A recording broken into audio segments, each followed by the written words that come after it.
আল্লাহর নির্দেশ বঙ্গভবনে পালন করতে হবে, সংসদে পালন করতে হবে। জামিয়াতুস সুন্নাহর সুনামধন্য প্রিন্সিপাল হযরতুল আল্লাম আলহাজ হযরত মাওলানা নিয়ামতুল্লাহ আল ফরদি, আলহাজ হযরত মাওলানা নিয়ামতুল্লাহ আল ফরদি হাফিজাহুল্লাহ তাআলা। ঠিক আছে, ঠিক আছে। আসসালামু আলাইকুম ওয়া রাহমাতুল্লাহ।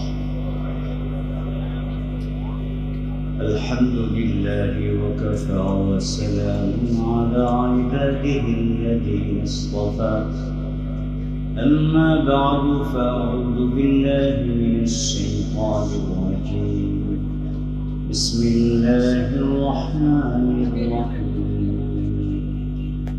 هو الذي أرسل رسوله بالهدى ودين الحق ليظهره على الدين كله ولو كره المشركون.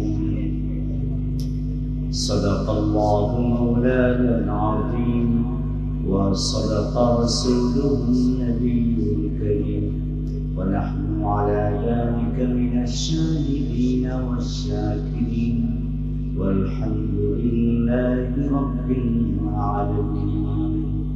وحضرة الشيخ الشريف اللهم صل على سيدنا ونبينا وشفيعنا وحبيبنا ومولانا محمد صلى الله عليه وعلى آله وأصحابه وبارك وسلم.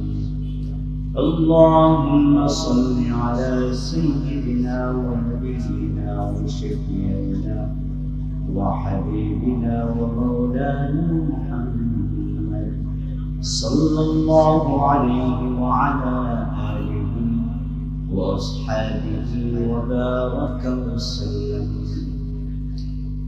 উলামা মাশায়েখ আইম্মা পরিষদের উদ্যোগে আয়োজিত আজকের ইসলামী মহাসম্মেলনের সম্মানিত সভাপতি এবং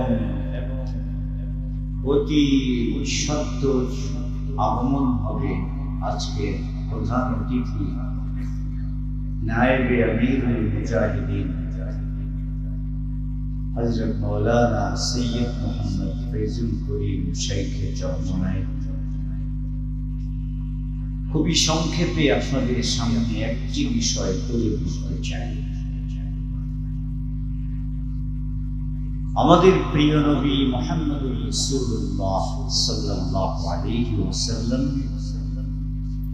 এই পৃথিবীতে কেন এসেছিলেন, তার আগমনের উদ্দেশ্য আল্লাহ পাক এই আয়াতের ভিতরে ব্যক্ত করেছেন, যা আপনাদের সামনে আমি তিলাওয়াত করেছি। আমি আপনাদেরকে জিজ্ঞেস করতে চাই, আয়াতের মর্ম উপলব্ধি করার আগে বলুন তো, আমাদের নবী পৃথিবীতে আসার পর এক আল্লাহর পরিচয় সকলের সামনে তুলে ধরেছেন কিনা? গোটা পৃথিবীর সবকিছুর মালিককে ইবাদত করতে হবে কার? ইবাদত অর্থটা কি? যাই হোক, সংক্ষেপ কথা হচ্ছে, ইবাদতের অর্থ মানব জীবনের যতগুলো সেক্টর আছে, যত কাজ আছে, প্রতিটি কাজ হবে আল্লাহর নির্দেশে, আমেরিকার নির্দেশে নয়, লন্ডনের নির্দেশে নয়, ভারতের নির্দেশে নয়। সব কাজ হবে কার নির্দেশ মতো? এইটা প্রতিষ্ঠিত করবার জন্য আল্লাহর নবী এসেছেন। সুতরাং আমাদের এই ছোট্ট বাংলাদেশ, যেখানে 90% মুসলমান, এখানে আল্লাহর নির্দেশ মসজিদে যেমন আমরা পালন করি, আল্লাহর নির্দেশ আমরা নামাজে পালন করি, আমরা রোজায় পালন করি, আল্লাহর নির্দেশ বঙ্গভবনে পালন করতে হবে, সংসদে পালন করতে হবে। জীবনের কিছু অংশে আল্লাহকে মানব আর কিছু অংশে আল্লাহর শত্রুদেরকে মানব, এটা মুসলমানের পরিচয় হতে পারে না। এই লক্ষ্যে গোটা দেশবাসীকে ঐক্যবদ্ধ করে সামনে এগিয়ে যেতে হবে। আল্লাহ পাক আমাদেরকে তৌফিক দান করুন, আমিন। ওয়া আখিরু দাওয়ানা আনিল হামদুলিল্লাহি রাব্বিল আলামিন।